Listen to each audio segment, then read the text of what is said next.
buhat tag ice cream balik mga kahuway. Kay medyo wala man to na mao ang una nga gibuhat na akong ice cream mga kahuway, magbuhat kog balik pero lahi na ni siya nga flavor, ubi na ni nga flavor. Nagmekos-mekos na day ko din hig all purpose cream mga kahuway nga gi-chill overnight. Huway! Kani akong gibuhat mga kahuway kay kuwang pa jud siya sa mekos-mekos no, pero pwede na jud ni siya. Huway!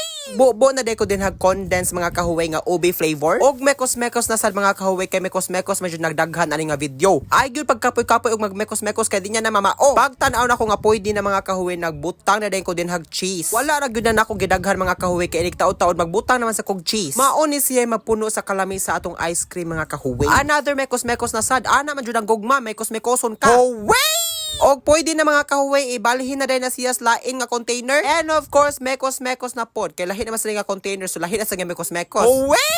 Nagbutang na sa day ko another set of cheese mga kahuway para mas perfect yun ni atong ice cream. Gaan yun akong feeling ani mga kahuway kay murag mas better ni siya compared ato akong unang nga gibuhat nga mango flavor mga kahuway. Fast forward, mauna ni ang finished product. Pagsuka na dayon din ha sa baso, aron matilawan na dayon na nimo din ha. Huway! Amtang nagsukad mga kahuway, na feel gyud ako nga perfect na gyud ni siya. Onya pagtilaw na ko mga kahuway, wala gyud ko na sayop. Sakto ra gyud ang katamis mga kahuway, makaingon jud ka perfect. Sawadi ka to the moon. Easy ra man gyud ay magbuhat og ice cream mga kahuway. Nagtuod jud ko sa una nga purting kalisuda ana. Suwayin na sa mga wa pa kasuway. Mao ni for today's video.